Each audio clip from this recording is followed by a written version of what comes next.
రేపు మాజీ ఎంపీ ప్రస్తుత టీడీపీ శాసనసభ్యుడు అలాగే AP assembly deputy speaker Kanumuru Raghuramakrishnaraju గారి పుట్టినరోజు రేపు. ఆయన పుట్టినరోజు గురించి డిబేటే అవసరమా అని ఎవరైనా అనొచ్చు. డెఫినెట్లీ ఓన్లీ పుట్టినరోజు అయితే డిబేట్ అవసరంలా, ఏదో విషయం చెప్పొచ్చు, శుభాకాంక్షలు చెప్తాం, అది వేరే విషయం. కానీ ఎవరైనా పుట్టినరోజు వేడుకలు జరుపుకుంటారు, ఘనంగా జరుపుకుంటారు. వాళ్ళ ఇష్టాలు, కొంతమంది అసలు పుట్టినరోజును కూడా పట్టించుకోరు, కొంతమంది చాలా అట్టహాసంగా జరుపుతారు. ఓకే, బాగానే ఉంది. పుట్టినరోజు జరుపుకోవడం వాళ్ళ ఇష్టం, ఎవరు ఇష్టాల మీద ఆధారపడి ఉంటుంది. కానీ సంబరాల వరకే అది పరిమితం అవుతుంది. కొంతమంది పుట్టినరోజు నాడు చారిటీ కూడా చేస్తారు, పేదలకి అన్నదానమనో వస్త్రదానమనో లేకపోతే ఇంకోటి ఇటువంటివి కూడా చేస్తూ ఉంటారు. ఇది ఒక పద్ధతి. కొంతమంది కేకులు కట్ చేసి అట్టహాసంగా పార్టీలు చేసుకుని అట్లా కొంతమంది సెలబ్రేట్ చేసుకుంటారు, అదొక పద్ధతి. కాస్త స్తోమత కలిగిన వాళ్ళు, పెద్ద పెద్ద కుటుంబాలకు సంబంధించిన వాళ్ళు అయితే ఇంకా 2-3 రోజులు చేస్తారు, అదొక పద్ధతి. రఘురామకృష్ణరాజు గారు ఆల్మోస్ట్ ఇలాంటి అన్నీ చేస్తారు అనుకుంటా, నాకు తెలిసి. చారిటీ చేస్తారు, వస్త్రదానాలు, అన్నదానాలు, ఇంకేమైనా కూడా చేస్తారు. చేస్తూనే బ్రహ్మాండంగానే పుట్టినరోజు సెలబ్రేట్ చేసుకుంటారు. అలాగే గుళ్ళు గోపురాలు మెయిన్గా మర్చిపోతున్నాను నేను. చాలామంది ఆ రోజు పూజలు, గుడికి వెళ్ళడం, ఇటువంటివి కూడా చాలామంది చేస్తారు. ఈయన కూడా అలా చేసే అవకాశం ఉందని అనుకుంటున్నాను నేను. అయితే వీటన్నిటికీ కోసం కూడా డిబేట్ అవసరంలా, అదే వాళ్ళ వ్యక్తిగతం అది. కానీ ఈయన రేపు పుట్టినరోజుని ఒక ప్రతీకార దినంగా ప్రకటించారు. ప్రతీకార దినం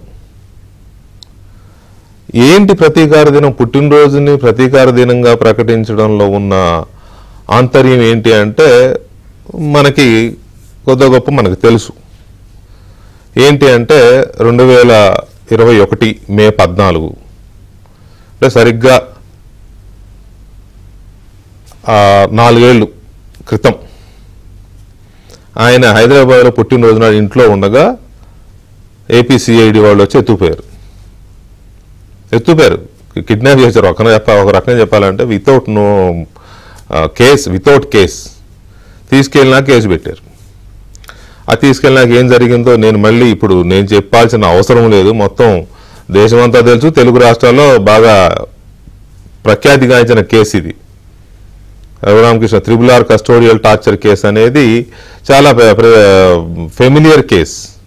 అది ఏం జరిగింది, ఎలా జరిగింది ఆయన చెప్తే బాగుంటుంది, నేను చెప్పాల్సిన అవసరం లేదు. సో ఇక్కడ ఏంటంటే ఆయన రేపు దాన్ని ప్రతీకార దినంగా ప్రకటించారు. ప్రతీకార దినంగా కొన్ని కార్యక్రమాలు కూడా చేయబోతున్నానని కూడా చెప్పారు. ఎందుకు దానికి అంత ప్రయారిటీ వచ్చింది, ఏం సాధించాడు ఆయన తీసుకెళ్ళి ఆల్మోస్ట్ మృత్యు దాకా వెళ్ళి తిరిగి వచ్చాడు. ఆయన మృత్యుని పలకరించి వచ్చాడు, అందులో డౌట్ లేదు. ఎందుకంటే ఆయన కేసులో నేను కూడా నిందితుడిని కాబట్టి నాకు ఆ కేసు మీద అవగాహన ఉంది. ఆయన A1 అయితే నేను A2. సో ఇక్కడ మృత్యు దాకా వెళ్ళొచ్చాడు ఆయన. డాక్టర్లు అందరూ తప్పుడు రిపోర్ట్లు ఇస్తే మళ్ళీ సుప్రీంకోర్టు దీంతో మిలిటరీ హాస్పిటల్ రిపోర్ట్ తీసుకుని ఆయన బట్టగట్టగలిగాడు. సో ఈ సిచ్యువేషన్లో ఆయన అంత టార్చర్ పెట్టిన కేసులో ఆయన పెట్టిన కంప్లైంట్ మీద ఏమీ శిక్ష పడలా. ఎవరో ఒకరు మాత్రం ఇదే విజయపాల్ అని ఆయన ఇదేయాడు తప్ప ఆ తప్పుడు రిపోర్ట్ ఇచ్చిన డాక్టర్కి ఏం పెద్ద శిక్ష పడలేదు. ఈయన ఎవరెవరి మీద అయితే అలిగేషన్ చేస్తున్నాడో ఎవరు శిక్షించబడలా. వేరే కేసులో వాళ్ళకి వేరే శిక్షలు పడుతున్నాయి, సస్పెన్షన్లు అవుతున్నాయి, అది జరుగుతుంది. సో దాంతోనే ఈయన తృప్తి పడుతున్నారా, లేకపోతే అసలు జరగలేదనే కోపం, కసి ఉందా? పైగా ఈయన main target in the sense ఎవరి గురించి అయితే, ఎవరి వల్ల అయితే ఈయన బాధపడ్డాడో, టార్చర్ గురయ్యాడో ఆ వ్యక్తి ఎవరు? అధికారా, రాజకీయ నాయకుడా? వైఎస్ జగన్ రెడ్డి ఈయన మెయిన్ ప్రత్యర్థి కాదా, శత్రువు కాదా? ఎందుకంటే చావుదాకా తీసుకెళ్లిన వాడు ఎవడైనా శత్రువే, మనిషి అనేవాడు ఎవడైనా శత్రువుగా ట్రీట్ చేస్తాడు. సో ఈ రఘురామకృష్ణరాజు గారి వ్యవహారంలో జగన్మోహన్ రెడ్డిని ఆ కేసు టచ్ చేయలేదు, ఈ ఏడాది కాలంలో వచ్చిన ఏ కేసు టచ్ చేయలేదు. ఇంతవరకు ఆయన డోర్ స్టెప్ దాకా ఏ కేసు వెళ్ళాల, సిఐడీలు వెళ్ళలేదు, సిట్లు వెళ్ళలేదు. సో ఎందుకైనా రేపు దీన్ని ప్రతీకార దినంగా ఉత్సవ తరహాలో చేస్తున్నారా, లేకపోతే ఏం చేయబోతున్నారు అనేది చాలా కీలకమైన అంశము. పుట్టినరోజా కొట్టిన రోజా అనేది దీనికి మనం పెట్టుకున్న క్యాప్షన్ ఇవాళ. సో మనతో మాట్లాడడానికి రఘురామకృష్ణరాజు గారు లైవ్ లో ఉన్నారు. ఒకసారి ఆయనతో మాట్లాడదాం. రఘురామరాజు గారు నమస్కారం. నమస్కారం వెంకటకృష్ణ గారు. రాజు గారు, మీకు ముందుగానే ఒక 5 గంటల ముందే పుట్టినరోజు శుభాకాంక్షలు. థ్యాంక్ యూ అండి, థ్యాంక్ యూ వెరీ మచ్. ఊహించని 2021 మే 14 నాడు ఊహించని ఘటన జరిగింది కదా మీ పుట్టినరోజు నాడు. సో ఈ పుట్టినరోజా కొట్టిన రోజా అనే చర్చలోకి వెళ్లే ముందు ఏంటి రేపటికున్న ప్రత్యేకత ఏంటి? ఎన్నో పుట్టినరోజు చెప్పదలుచుకుంటే చెప్పొచ్చు, మీకు ఇష్టమైతే చెప్పండి. నేను 62 కంప్లీట్ అయినాయి. ఓహో, రేపు 62 కంప్లీట్ అవుతాయా? అవుతాయి. ఓకే, ఒక్కసారి 2021 మే 14 జరిగినది గుర్తు చేసుకుని ఆ రోజు ఏం జరిగింది ఒకసారి చెప్పండి. తర్వాత మిగతా డిబేట్ తర్వాత వెళ్దాం. ఆ రోజు ఏం జరిగింది? ఆ రోజు నేను యథాప్రకారం ఇందాక మీరు చెప్పిన దాంట్లో ఆల్మోస్ట్ అన్ని, నేనేదో ఒక గుడికి వెళ్తాను, నా భార్య ఆవిడ కొంచెం ఎక్కువ గుళ్ళకి వెళ్తుంది, చాలా అనాథాశ్రమాల్లో లెప్రసీ ఏరియాలు కొన్ని ఇంకా స్టిల్ ఎవర్ ఎగ్జిస్టింగ్, అట్లీస్ట్ భీమవరంలో, చాలా చోట్ల హైదరాబాద్ లో ఒక 4-5 అనాథాశ్రమాల్లో భోజనాలని, కొన్ని చోట్ల బట్టలు, ఇది అవన్నీ ఉదయం కార్యక్రమాలు. జనరల్ గా నేను ఈ రాజకీయాల్లోకి రాకముందు నా బర్త్డే పార్టీ అంటే హైదరాబాద్ లో suppose to be one of the best party. అందులో ఎటువంటి అనుమానం లేదు. వివిఐపీలతోనే కదా మీ పార్టీలో, అదంతా అది బహిరంగ రహస్యమే. సో అలాగా మీరు చెప్పిన ఆల్మోస్ట్ అన్నిటిలో అన్ని ఉంటాయి పొద్దునుంచి సాయంత్రంలోగా.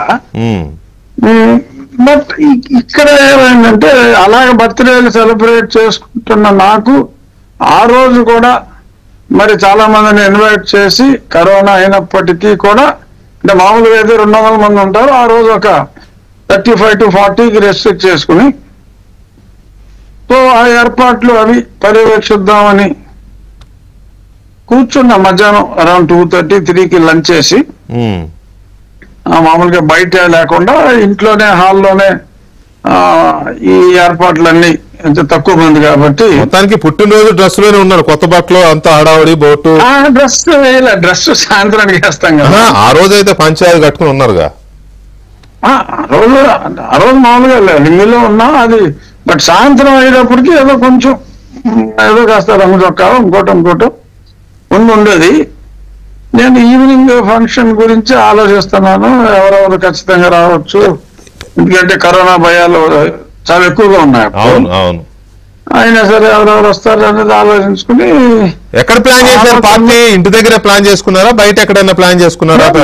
ఇంటి దగ్గర ఆ టైంలో మామూలుగా కూడా నా బర్త్డే పార్టీలు ఎక్కువ నా ఇంట్లోనే, ఎందుకంటే నాకు వెనకాల పెద్ద గార్డెన్ ఉంది. సో దట్ కెన్ అకామిడేట్ 150 మంది అయినా 200 మంది అయినా ఇబ్బంది లేదు. ఎక్కువ నా డిన్నర్లన్నీ ఇంట్లోనే ఉంటాయి హోటల్స్ కన్నా. సో ఎవరన్నా ఫ్రెండ్స్ రావాలన్నా, వివిఐపీలు రావాలన్నా they would prefer home. So అలా అదే రకంగా ఆలోచించుకుంటూ ఉంటే సడన్ గా 25 to 30 పీపుల్ వచ్చి పడిపోయారు లోపలికి. అందులో విజయపాల్ అక్కడ పెద్ద పొట్టేసుకుని వచ్చేసాడు. సో వచ్చి విజయపాల్ సిఐడి నుంచి వచ్చాం. సిఐడి మీకు నాకు ఏంటి సంబంధం అన్నా.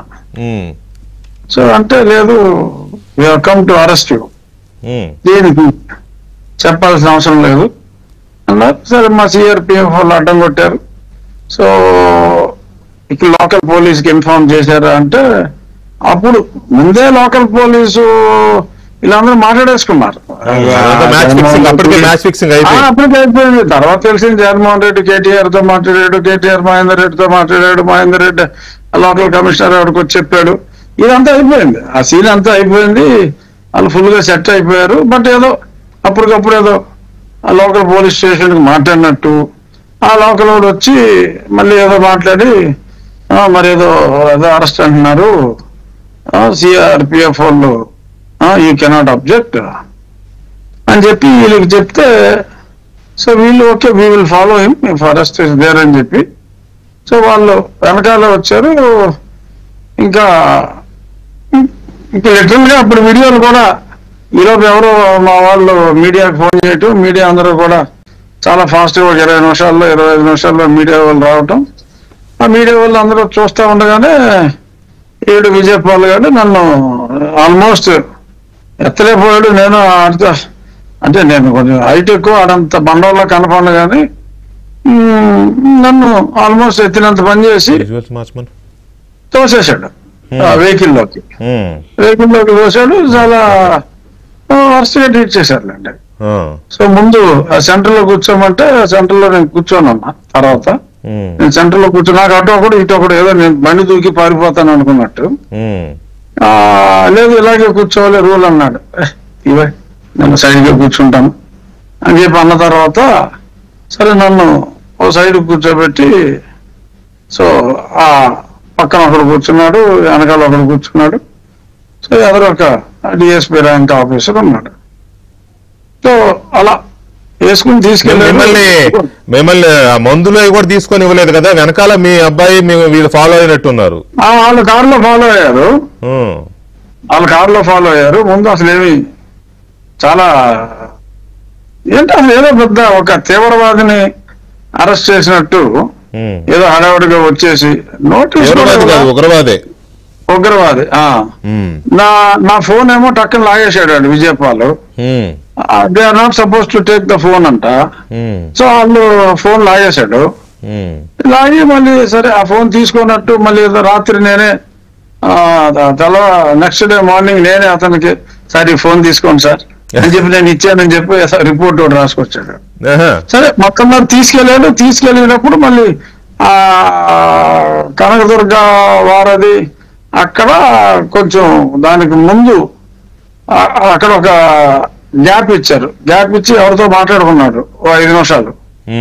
తర్వాత నాకు తెలిసింది అది జగన్మోహన్ రెడ్డి ఇంటికి తీసుకెళ్లాలా లేకపోతే డైరెక్ట్ గా సిఐడి ఆఫీసుకి తీసుకెళ్లాలా అనేది ఏదో చర్చ మీమాంస అయ్యి తర్వాత మరి ఎందుకు అనుకున్నారు ఏంటో మళ్ళీ డైరెక్ట్ గా, ఎందుకంటే నాకు తర్వాత తెలిసింది ఏంటంటే జగన్మోహన్ రెడ్డి కళ్ళకు గంతలు కట్టి ఇంటికి తీసుకురమ్మన్నాడని. సో దానికి వెనకాల సిఆర్పిఎఫ్ వాళ్ళు ఉన్నారు, వాళ్ళు ఫాలో అయిపోతారు, వాళ్ళు మన వెనకాల ఫాలో అయ్యి ఎక్కడికి తీసుకెళ్ళామో తెలియకుండా వీ కాంట్ బ్లఫ్ అని చెప్పి అంటే, సరే మీకు ఎందుకు మీరు చేయాలనుకున్న దయాశుద్ధి మేమే చేస్తాం కదా అని ఈయన ఆ పై ఆయనకి అభయం ఇచ్చి అక్కడ తీసుకెళ్ళి సరే ఇంకా జరిగిందంతా అందరికీ తెలిసిందే. సో ఇప్పటి వరకు మీరు చెప్పింది ఏంటంటే 2021 మే 14 అంటే రేపటి రోజున మీ పుట్టినరోజు నాడు మీరు మీ ఎందుకంటే నా పుట్టినరోజులన్నీ లావిష్ గా ఉంటాయని జగన్మోహన్ రెడ్డికి తెలుసండి. అందరికీ తెలుసు. సో అతనికి ఏంటంటే నేను అనుకోకుండా దానికి 2 రోజులు దానికి ఒక 10 రోజుల ముందు నాకు కరోనా వచ్చింది. I just came out of corona. అప్పటికి జస్ట్ వారం అయింది నేను హాస్పిటల్ నుంచి వచ్చిన 2 రోజులకి మళ్ళీ ఆ కరోనా టెస్ట్ చేయించుకుంటే నాకు నెగిటివ్ వచ్చింది. ఓకే వచ్చింది కదా దాన్ని ఉండి మనం పార్టీ చేసేసుకుందాం అని అనుకున్నా. సో ఆ రోజు మీరు చెప్పిందంతా ఆ రోజు మీ పుట్టినరోజు నాడు అతను కిక్కు ఆ పుట్టినరోజు నాడు సెలబ్రేట్ చేసుకోకుండా అదే రోజు వేసేస్తే అదొక ఆనందం, ఆ కిక్కే వీరప్ప సిద్ధప్ప అన్నట్టు అదొక ఆనందం, అదొక సాడిస్టిక్ బిహేవియర్. రైట్. ఎనీవే తర్వాత ఆ రోజు ఎప్పుడైతే నన్ను ఈ సిఐ ఇంకొక హెడ్ కానిస్టేబుల్ వీళ్ళు కొడతానికి వచ్చిన వాళ్ళని ఫెసిలిటేట్ చేయడానికి వాళ్ళు వెళ్ళిపోయి వీళ్ళు వచ్చి అదే ముందు తాడు తీసినప్పుడు మెడకేస్తారు అనుకున్నా. తర్వాత కాలు వేస్తే ఇంకో తాడు తీస్తాడు అనుకున్నాను కానీ కర్ర బెల్ట్ రబ్బర్ బెల్ట్ తీసి 5 రౌండ్లు వేసి అది మాట్లాడదాం రాజు గారు, మాట్లాడుకుందాం. మీ పుట్టినరోజు అసలు లింక్ వస్తాను అక్కడే అంటే ఇక్కడే ఆ లింక్ దగ్గరకు వచ్చే ముందు నా ఇక్కడ ఒక ఎమర్జెన్సీ బ్రేక్ ఒకటి అవసరం అవుతుంది. ఆ బ్రేక్ తీసుకున్న తర్వాత మీ పుట్టినరోజు ఎలా అయ్యింది అని టీడీపీ శాసనసభ్యులు రఘురామరాజు గారు ఉన్నారు మనతో లైవ్ లో. రఘురామరాజు గారు, పుట్టినరోజు నాడు మిమ్మల్ని ఎలా తీసుకెళ్లారు అనేది ఆ ఎపిసోడ్ చెప్పేశారు. మీరు ఆ రోజు ప్లాన్ చేసుకున్న ఇదంతా కూడా డిస్టర్బ్ అయింది. సరే, అది అంటే ఇంకోసారి చేసుకోవచ్చు, కానీ ఆ రోజు చాలా బాధపడ్డారు, అది ఓకే.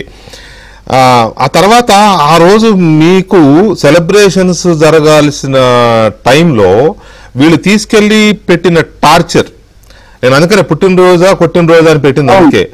అది ఆ పెయిన్ ఎలా అనిపిస్తుంది ఇప్పటికీ? ఆ రోజు ఏమనిపించింది, ఇప్పటికీ ఆ పెయిన్ ఎలా వెంటాడుతుంది? అది ఎప్పుడు తలుచుకున్నా కూడా డెఫినెట్ గా కోపం బాధ తనుకొస్తాయి. అందులో అబ్బెబ్బే నాకేం కోపం లేదని, గౌతమ్ బుద్ధుల్లాగా నాకేం బాధ లేదని అలాంటి కౌర్లు మనస్సు అమ్ముకుని చెప్పలేను. డెఫినెట్ గా చాలా కోపం వస్తుంది, తలుచుకున్నప్పుడల్లా బాధ అనిపిస్తుంది. రెండు ఉన్నాయి, కోపం బాధ. అందులోంచి అప్పుడు కసి కూడా, అప్పుడు ఆ క్షణంలో అయితే కసి కూడా ఉండేది. ఇప్పుడు ఇంకా కసి అనేది ఒకటి తగ్గింది. ఆ కోపం బాధ అయితే still they are continuing Venkatakrishna garu. అప్పుడు ఏంటంటే ఆ కసి ఏంటంటే ఎలాగైనా సరే ఇంత చేసిన వాడిని నేను బ్రతికితే, అంటే ముందు అనుకున్నది ఏంటంటే ఎవరికో కానీ రేర్ కోఇన్సిడెన్స్ పుట్టినరోజే చచ్చిన రోజు అవటం. సో అది అక్కడ దాకా వెళ్ళొచ్చారు కదా, అక్కడ దాకా వెళ్ళొచ్చాం. నేను వెళ్ళిపోయానని అనుకున్నా. నీకు పుట్టినరోజు నీ డెత్ డే ఒకటే అయిపోయిందిరా అని మనసులో అనుకున్నా. వాటి కోఇన్సిడెన్స్ రా బాబు, అయిపోతున్నామని డిసైడ్ అయిపోయా. ఒక స్టేజ్ దాటిన తర్వాత డిసైడ్ అయిపోయిన వీళ్ళు ఇంకా బతకనివ్వరా అన్నది. వాళ్ళ బూతులు ఆ బూతుల పరిణామాలు అన్ని చూసిన తర్వాత అయిపోయింది. బట్ అదే రోజు అదే క్షణాల్లో ఒకవేళ నేనంటూ బ్రతికితే నువ్వు అయిపోయారు ఎవరే అని కూడా అనుకున్నా. అంటే పొలిటికల్ గా, నాట్ ఆ టైప్ మనకు సంబంధం లేదు. పొలిటికల్ గా నువ్వు అయిపోయారు ఎవరే అని ఆ రోజు నేను మనసులో పద్యాలు ప్రొజెక్టులు చేయలేదు భారతంలో సినిమాల్లో లాగా. మనసులో అయితే రే అయిపోయారు ఎవరే నువ్వు, ఇంకా రాత్రి పగలు ఇదే పని మీద ఉంటా అని చెప్పి నేను ఆ రోజు ఒక మానసికంగా ఒక ఓత్ తీసుకున్నా. ఎప్పుడైతే నేను హాస్పిటల్ నుంచి బయట వీళ్ళు పోలీసు కోటని దాటుకుని అప్పటికప్పుడు విమానంలో ఎలా అయితే గ్రేట్ ఎస్కేప్ నాకు ఢిల్లీకి అయిందో, వెళ్ళిన తర్వాత నేనేమి గ్యాప్ ఇవ్వాల. అంటే కొద్ది రోజులు ఆ కాళ్ళు గీళ్ళు అలా అన్ని కాళ్ళు ఈ దెబ్బలు ఏమి ఎవరికి చూపెట్టొద్దు అంటే వీళ్ళు కూడా సార్ కారులోంచి దెబ్బలు చూపెట్టాడు అది ఇది అని చెప్పి ఏడిచారు వీళ్ళు కోర్టులో. సో దెబ్బలు అవి చూపెట్టొద్దు అంటే సరే నేను ఆ కట్లు ఇప్పేదాకా నేను రోజుకు ఒక ఉత్తరం అలా ఒక 36 రోజుల పాటు నవ సూచనలని అలా రకరకాలుగా పేర్లు పెట్టి ఒక 4 వారాల పాటు ఉత్తరాలు రాయటం. ఉత్తరాలని పేపర్లో ఈనాడు జ్యోతిలో కూడా ఆ ఉత్తరాలు దాని గురించి ఆ డీటెయిల్స్ అన్ని వచ్చాయి. ఆ తర్వాత ఎప్పుడైతే ఆ కట్లన్నీ పూర్తిగా తీసేశారో ఇంకా ఆ తర్వాత నుంచి నేను ఓపెన్ గా ఆ రచ్చబండ అప్పుడు ఒక 1 నెల రోజులు బ్రేక్ వచ్చింది, 45 days ఈ కొడతాం అన్ని కలిపి. ఆ 45 days 36 రోజులు అందులో ఉత్తరాలతో జరిగింది. ఆ తర్వాత మళ్ళీ రెగ్యులర్ గా సో ఆ రచ్చబండ మళ్ళీ వారానికి 1-2 సార్లు మీతో ఇంటర్వ్యూలు, అక్కడ TV5 ఇంటర్వ్యూలు, అలాగే మళ్ళీ ఏదో జరిగిపోయిందని చెప్పి దాన్ని ఒక రాజద్రోహం అని నన్ను ఏమనిగా మిమ్మల్ని నేటివ్గా ముత్తుగా నెత్తిగా పెట్టారు. So that the same thing had continued. ఎందుకంటే నాకు నేను చేసిన తప్పేమీ లేదు, నాకు తెలిసిన నిజాల్ని ఒక బాధ్యత గల ప్రజాప్రతినిధిగా నేను ప్రజాబాహుల్యంలోకి తీసుకొచ్చా. సో మీరు ఇందాక చెప్పిన దాని ప్రకారం నేనంటూ బతికి బయటికి వెళ్తే నువ్వు అయిపోయావు రోరే అని అనుకున్నాను మనసులో అన్నారు. మీరు అనుకున్నది జగన్మోహన్ రెడ్డిని అనే విషయం it's known fact, right? So మీరు ఆ తర్వాత అది 2021 మే 14 అంటే రేపు 5వది, 4 నుండి 5 దీంట్లో 5లో ఎంటర్ అవుతున్నారు అంటే రేపు 5th బర్త్డే అనమాట ఇది జరిగిన తర్వాత. ఓకే, అంటే ఆఫ్టర్ 90% డెత్ రీబర్త్ లో 5th ఇయర్, ఫిఫ్త్.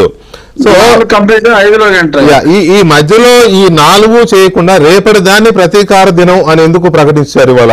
ఎందుకు ప్రకటిస్తున్నాను అంటే ఆ 14 అప్పుడు యాదృచ్ఛికంగా ఏంటంటే ఎన్నో రోజులు ఉండగా, సంవత్సరంలో 365 రోజులు ఉండగా ఎలక్షన్ మే 13 వచ్చి, అరే 14 వచ్చి ఉంటే భలే ఉంటుందని అనుకున్నా.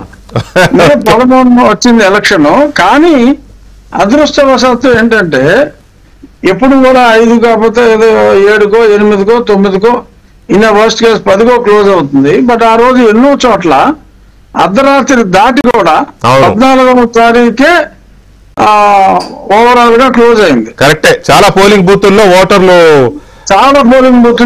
అలాగా కంటిన్యూ అయింది. ఎక్కడెక్కడి నుంచో జనం వచ్చి జగన్మోహన్ రెడ్డిని ఓడించాలి అని కసితో ఓట్లేశారు. అతను ఓడించాలన్న కసే ప్రజల్లో చాలా ఎక్కువగా ఉన్నది. విదేశాల నుంచి, పక్క రాష్ట్రాల నుంచి విపరీతంగా జనం రైల్లో బాగా స్థితిమంతులు కూడా రైలు ఎక్కి నుంచుని వచ్చారు. అదొక జాతరలేండి అప్పట్లో, జాతరలాగా వచ్చేసారు. అదంతా ఏంటంటే జగన్మోహన్ రెడ్డిని ఓడించాలన్న కసి. సో ఆ కసి రావడంలో డెఫినెట్ గా మన ముగ్గురు పాత్ర ఉంది, నాది, మీది, మూర్తి గారు. డెఫినెట్ గా అంటే ప్రజలకు నిజాలు తెలియజేశాం. సరే అది కసిగా మారింది, అది వేరే విషయం. నిజాన్ని అందరికంటే ముందుగా తొలికోడు కూసిందిలాగా ఇంచుమించు ప్రభుత్వం వచ్చిన 8 నెలల నుంచే ప్రారంభించాం, ఏమాటకి ఆ మాట. సో ఉండవన్నట్టు ఆ తర్వాత అది మరింత ఏదో గాలులతో ప్రారంభమై తుఫానుగా మారింది అన్నట్టు 21 మే 14 తర్వాత తుఫానుగా మారింది. అవును. సో ఇది జగమెరిగిన సత్యం, జగన్ ఎరిగిన సత్యం కూడా అనుకుంటున్నా.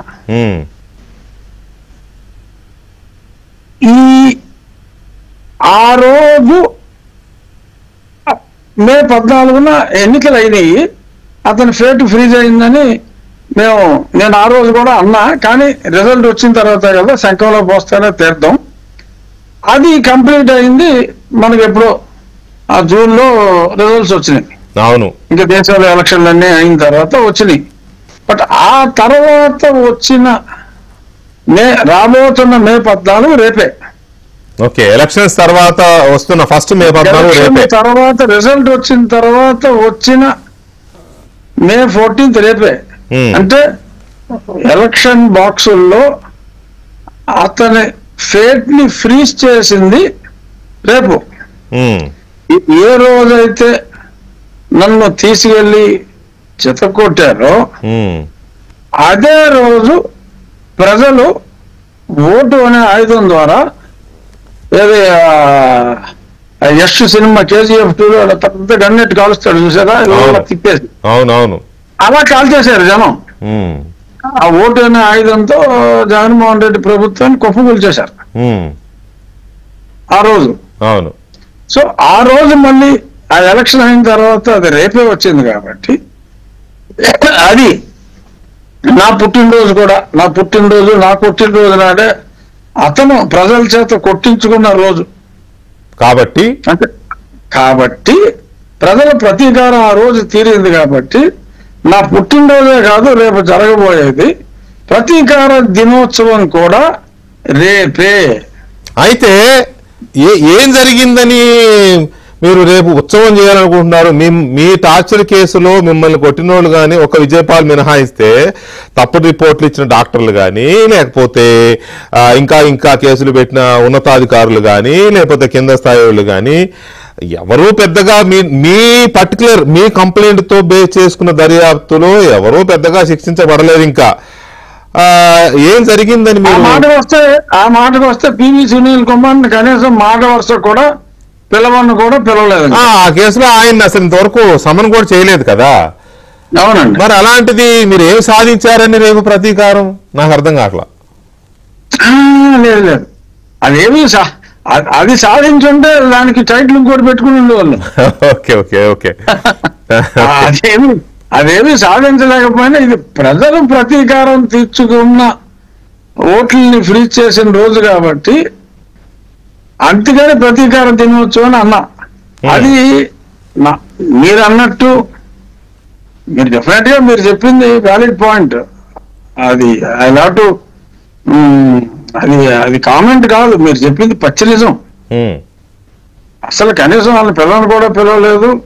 ఆ కేసు విషయంలో నేను ఇప్పటి వరకు సాధించింది శూన్యం. ఒక ఎఫ్ఐఆర్ కట్టించగలిగాను తప్ప అంతకు మించి పెద్ద అడుగు వేయలేదు అనేది నిజం. మీరే చేసుకున్నారు చాలా వరకు నేనే చేసుకున్నాను. ఇన్ఫర్మేషన్లు ఇచ్చాం, అయింది. సరే అతను సునీల్ కుమార్ మరి అతను బెదిరిస్తున్నాడని చెప్పి పిలవలేదో ఎందుకు పిలవలేదో నేను ఇచ్చిన ఇందులో రాకపోయినా అదే వేరే ఇష్యూల్లో ఇది మన ఇది రెడ్ శాండ్లు అందులో అగ్రి గోల్డ్ లో ఉన్న రెడ్ శాండ్లు కొట్టేసింది, అక్కడ అక్రమ అకౌంట్లు ఓపెన్ చేసి అతను ఆ డబ్బులు కొట్టేసింది. ఈ చాలా డీటెయిల్స్ అన్ని కూడా ఏసీబీకి ఇవ్వటం జరిగింది. సో ఆ కేసులో అతను కొట్టేసాడా లేదా అన్న దాని మీద ఏసీబీ విచారణ జరుగుతుంది. ఆ తర్వాత ఎన్నోసార్లు ఈ విదేశాలకు వెళ్ళాడు. అవన్నీ కూడా ఎప్పుడో మన గవర్నమెంట్ ఆఫ్ ఇండియా కూడా మీ టార్చర్ కేసులో కీలకమైన మీరు చెప్పే సునీల్ కుమార్ గారు కానీ, లేకపోతే సీతారామాంజనేయులు గారు కానీ ఇంకా మరికొంతమంది కానీ వీళ్ళందరూ ఆ జత్వానీ కేసులోనో, ఆ అమ్మాయి నటి జత్వానీ కేసులోనో, లిక్కర్ కేసులోనో ఇట్లా ఇదవుతున్నారు తప్ప మీ కేసులో ఎవరికి ఇది అవ్వలేదు. చివరికి ఆ డాక్టర్ ప్రభావతి గారు కూడా బెయిల్ తెచ్చుకుంది. ఆమెను కూడా ఇన్వెస్టిగేషన్ విచారణకు పిలిచారు తప్ప ఆమెకేమీ ఇది అవ్వలేదు ఇంకా. సో ఈ పరిస్థితుల్లో బెయిల్ వచ్చేదాకా ఆవిడ దొరకలేదు. ఆవిడ సుప్రీంకోర్టులో రిలీఫ్ తెచ్చుకునేదాకా వీళ్ళు వెతుకుతూ ఉన్నారు, లో ఉన్నారు ఆవిడ. సో ఈ పరిస్థితుల్లో మీ కేసుకు సంబంధించి మిమ్మల్ని అంతగా టార్చర్ పెట్టిన ఇష్యూలో చెప్పుకోదగ్గ అరెస్టులు కానీ శిక్షలు కానీ ఎవరికి పడలేదు. ద ఓన్లీ వన్ థింగ్ ఏంటంటే మీరు శిక్షలు కాదండి బాబు, మీరు సో జనరస్ కనీసం పిలవని కూడా పిలవలేదని చెప్తున్నాను నేను. అదే correct, you are right. So the only thing ఏంటంటే ప్రజలు గత మేలో జరిగిన ఎన్నికల్లో జగన్మోహన్ రెడ్డిని అధికారంలోకి దించారు. 14వ తారీఖు ఉదయంతో అతని ఫార్చ్యూన్ ఫ్రీజ్ చేసి పెట్టారు పెట్లో. అదొక్కటి మీరు ప్రతీకారం తీర్చుకున్నామని ప్రజలు, నా తరపున ప్రజలు కూడా ప్రతీకారం తీర్చారు అని ఒక సంతృప్తి ఆ సాటిస్ఫాక్షన్ ని దాంతో పాటు సరే నేను పుట్టినరోజు, నేను మళ్ళీ పుట్టినరోజు, నా జన్మ పునర్జన్మ, రఘురామరాజు మళ్ళీ పుట్టాడు, దేవదాస్ మళ్ళీ పుట్టాడు అన్నట్టు జన్మ పునర్జన్మ అదే రోజు అవటం యాదృచ్ఛికం, అంతే కదా. అది రెండో రోజు ఇంకేదో రోజు ఉంటుంది. You are right, 100% right. నాకు అదే రోజు పుట్టినరోజు, మళ్ళీ పుట్టినరోజు, జగన్మోహన్ రెడ్డి రాజకీయంగా ప్రజల చేత చంపబడిన రోజు కూడా అదే రోజు కావటం, రేపు దేవుడు రాసిన స్క్రిప్ట్. సో కాబట్టి దేవుడు రాసిన స్క్రిప్ట్ రైట్. అయితే దీన్ని బేస్ చేసుకుని ఈ సందర్భంగా రేపు మీరు ప్రతీకార దినోత్సవం అనే దాన్ని బేస్ చేసుకుని రేపు నిర్వహించబోతున్న కార్యక్రమం ఇక్కడ రఘురామరాజు గారు, మీ మీ టార్గెట్ సరే, మీ టార్గెటేలే, ఇంక అంతేలే, నేనంటూ బతుకుంటే నువ్వు అవుతారే రే అని అన్నారు కదా, అవునంటే రాజకీయం. ఆ రోజు మీరు ఓత్ తీసుకున్నారు, రైట్? అది రాజకీయంగా ఆ ఎలక్షన్ వరకు ఆయన ఓడిపోయాడు. సరే, అది దేవుడి స్క్రిప్ట్, ప్రజల స్క్రిప్ట్, మీ స్క్రిప్ట్, ఓకే రైట్, అంతవరకు బాగుంది. కానీ ఈ ఏడాది కాలంలో చాలా కేసులు, లిక్కర్ స్కామ్ కానీ, లేకపోతే శాండ్ స్కామ్ కానీ, లేకపోతే రెడ్ శాండిల్ స్కామ్ కానీ, ఇప్పుడు నడుస్తున్న జత్వానీ కేసు కానీ, ఇట్లాంటి చాలా ఉన్నాయి, 10-15 నడుస్తున్నాయి. టీడీపీ ఆఫీస్ మీద అటాక్ కేసు కానీ చాలా ఉన్నాయి కదా. ఏ ఒక్కటి కూడా ఇంకా తాడేపల్లి తలుపు కొట్టలా, ఇంకెళ్ళి ఏ ఒక్కటి కూడా కొట్టలా. దీని మీద మీ కామెంట్ ఏంటి? అంటే ఫస్ట్ లిక్కర్ కేసులో కొడుతుందని అనుకుంటున్నాను నేను. ఓకే, డెఫినెట్ గా లిక్కర్ కేసులో డెఫినెట్ గా తాడేపల్లి, ఎందుకంటే ఇప్పుడు ఆఫీస్ మీద దాడి ఇవన్నీ అంటే ఓకే, వాళ్ళు ఏదో ఎమోషనల్ అయ్యారు, వాళ్ళే కొట్టారు అని ఉంటుంది. అల్టిమేట్ గా ఇతను ఫోన్లో చెప్పాడా? ఎందుకంటే అక్కడ దాడికి వెళ్ళిన వాళ్ళు ఎవరికి కూడా జగన్మోహన్ రెడ్డిని 1-on-1 పెద్దగా చూసిన వాళ్ళు చాలా తక్కువ మంది ఉంటారు. సర్దులైనా సరే ఓకే, ఆయన ఎవరైతే పంపారో వాళ్ళు పెద్ద నాయకులే కదా, రాష్ట్ర స్థాయి నాయకులే కదా. పంపిన వాళ్ళు రాష్ట్ర స్థాయి నాయకులే. వాళ్ళకి జగన్మోహన్ రెడ్డి చెప్పినందువల్ల నేను పంపాను అని ఆ కేసు అక్కడ దాకా వెళ్ళటం ఏది మోరల్ గా వెళ్ళాలి, కానీ థియరిటికల్ గా అదంతా అర్రిబుర్రిగా తెలియ వ్యవహారం కాదు. రైట్. బట్ ఈ లిక్కర్ అనేది అల్టిమేట్ గా beneficiary has to be brought out. Right. ఏమి లేదు, ఒక ఆఫ్టర్ ఆల్ అంటే దీంతో కంపేర్ చేస్తే ఆఫ్టర్ ఆల్ 100 ఢిల్లీ, దీంతో కంపేర్ చేస్తే అది అతి చిన్నది. మరి దానికే మరి ఎంతో మందిని, మరి కేజ్రీవాల్ గారిని కూడా మరి అరెస్ట్ చేయడం జరిగింది అక్కడ. అవును. సో మరి అలా కంపేర్ చేసుకుంటే ఇది వీళ్ళందరూ చెప్తున్నారు అంతిమంగా మేము అక్కడికే చేర్చామని చెప్పి వీళ్ళందరూ సాక్ష్యాలు చెప్పినట్టుగా మనం చూస్తున్నాం. డెఫినెట్ గా అక్కడికి కాకుండా ఇంక వేరే దగ్గరికి చేరే అవకాశాలు డెఫినెట్ గా లేనట్టు. సో కాబట్టి ఆ కేసు విషయంలో డెఫినెట్ గా తాడేపల్లి గోడలో తట్టే అవకాశం పుష్కలంగా ఉంది. So but they have to apply for 17A. నా ఉద్దేశంలో బహుశా ఈ పాటికే దేవుడు అప్లైడ్ ఏమో కూడా, నాకు నిజంగా తెలియదు.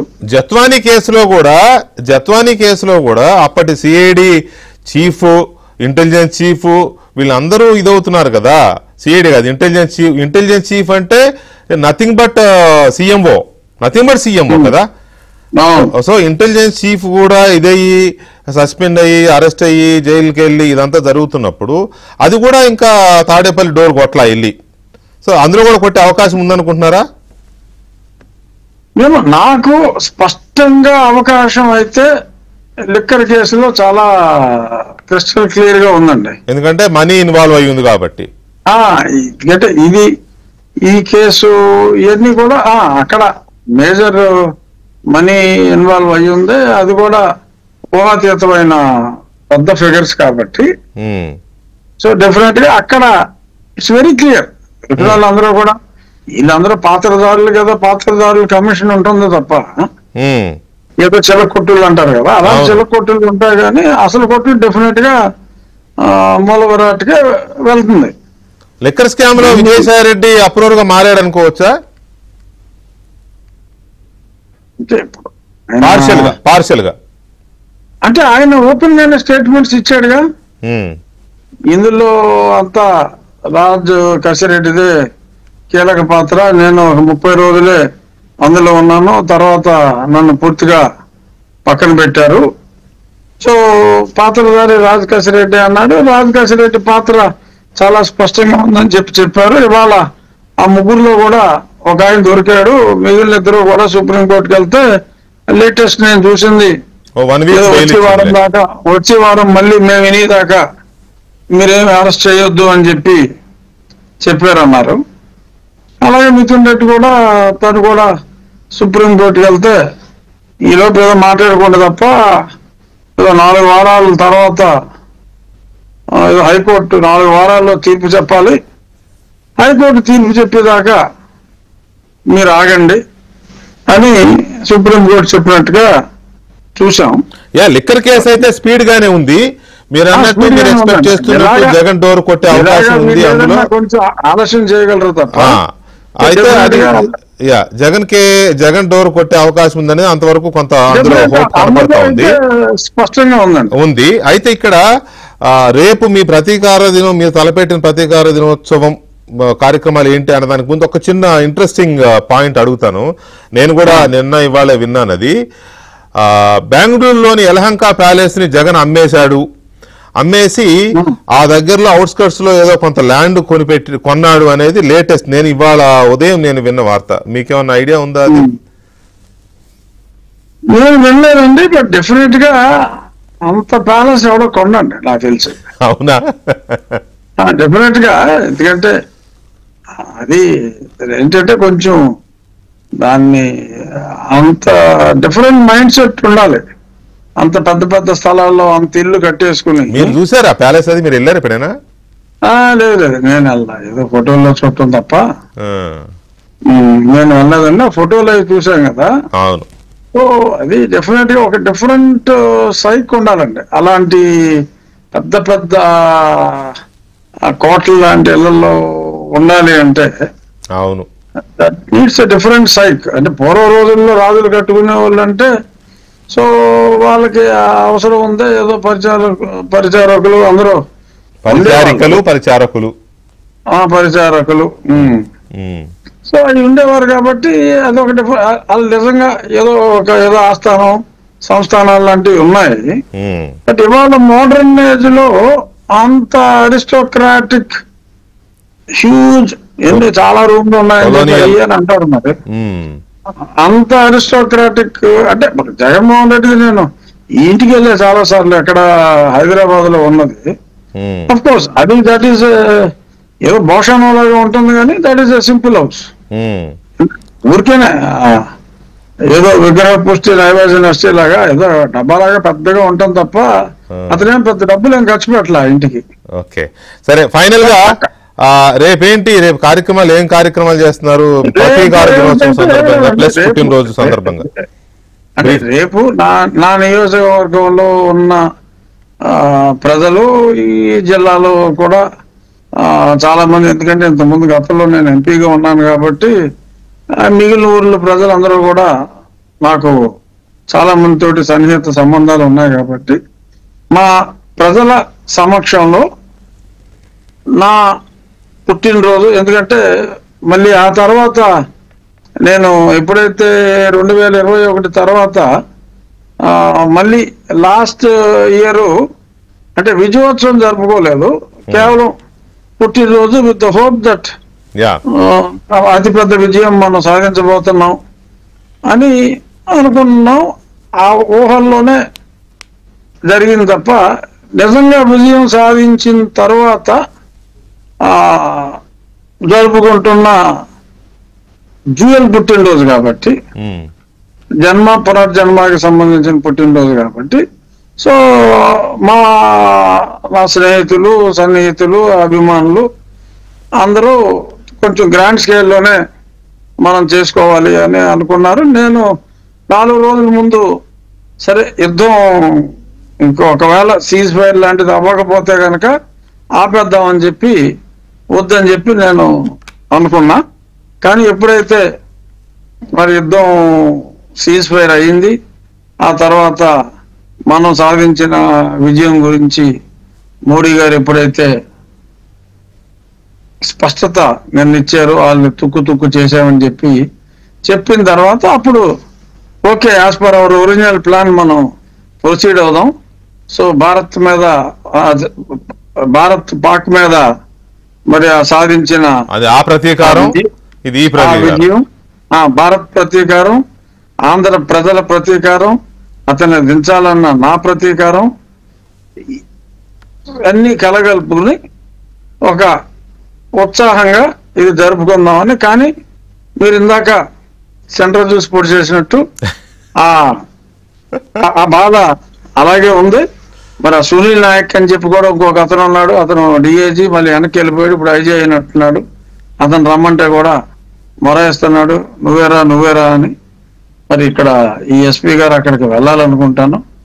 మరి అతను అయిన తర్వాత మరి సునీల్ కుమార్ని కూడా మరి ఆ తర్వాత పిలిచి మాట్లాడతారు. ఏదైనా వేగం పుంజుకుంటుంది అని ఆశిస్తూ నెక్స్ట్ కనీసం వచ్చే మే 14కైనా ఆ కేసులో శిక్ష పడవలసిన వాళ్ళకి శిక్ష పడేలాగా కనీసం ఛార్జ్ షీట్ అన్నా వీళ్ళు వేయగలిగితే, సో అప్పుడు మీ ముందు ధైర్యంగా దీన్ని కూడా ఇప్పుడు యాడ్ చేశానని చెప్పి మళ్ళీ మే 13వ తారీఖు ఈ సబ్జెక్ట్ మీద, మధ్యలో మనం చాలాసార్లు మాట్లాడుకుంటాం, ఈ సబ్జెక్ట్ మీద ధైర్యంగా మిమ్మల్ని ఏం సాధించేవనయ్యా అని మళ్ళీ అడగకుండా ఇది సాధించారు వెంకటకృష్ణ గారు అని చెప్పే విధంగా ఉంటుందని మరి ఇన్వెస్టిగేషన్ చేసే టీము కనీసం వచ్చే సంవత్సరానికైనా ఒక కొలికి తీసుకొస్తారని ఆశిస్తున్నాం. రైట్ రఘురామరాజు గారు, thanks for joining. Once again మీకు రేపు పుట్టినరోజు తరంగా అడ్వాన్స్ జన్మదిన శుభాకాంక్షలు. అడ్వాన్స్ రేపే చేయండి. రేపు ఎలాగో చేస్తాంలే, ఇప్పుడు లైవ్ లో ఉన్నాం కాబట్టి ఇప్పుడు చెప్తున్నా. Thank you very much. Thank you అండి. థ్యాంక్స్ అండి. ఇది రఘురామరాజు గారితో స్పెషల్ లైవ్ షో.